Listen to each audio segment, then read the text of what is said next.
こんにちは。ツールウェア研究所のジョージです。エネルギー基本計画の案についてパブリックコメントを提出しました。パブリックコメントを提出したのは、蓄電池等の分散型エネルギーリソースの有効活用についての部分についてです。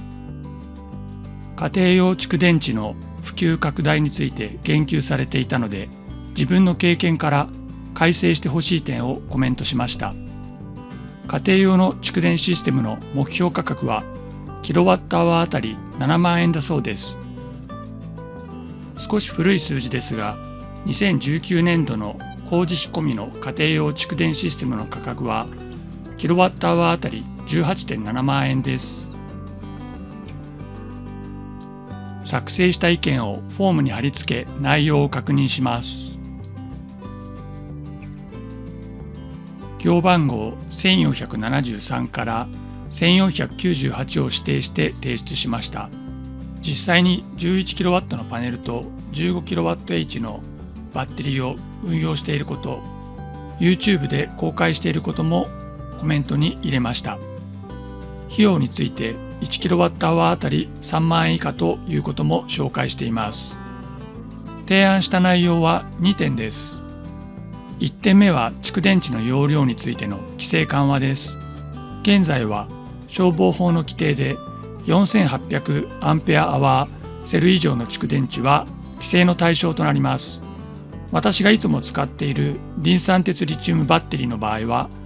15.36kWh となります。動画でもご紹介していますが、この容量では1日分の電力しか蓄えることができません。リン酸鉄リチウムバッテリーは大変安全性の高いものです。それにもかかわらず、危険度の高いその他のリチウムバッテリーと同じ規制が課されています。この消防法の規定は昭和36年に制定されたものだそうです。その後見直されることなく現在に至っています。蓄電池の普及のためにはこの規制を早く撤廃する必要があります。市販されている蓄電池システムも大体の製品が規制の範囲内です。規制を撤廃することで DIY だけでなく市販の製品にも魅力的なものが増えてくると思います。2点目にコメントしたのは機器の認証の簡素化についてです。国内で使用する電気機器にはいろいろな規制が課されています。私は主に中国からハイブリッドインバーター等を個人輸入して使っていますが、これは実験用という位置づけになります。基本的に一般に販売することは認められていません。電力網に接続して逆潮流し売電するような機器の場合には、ある程度規制が厳しくなるのはやむを得ないと思います。逆潮流しない機器の場合については、現在は利用は黙認されているようです。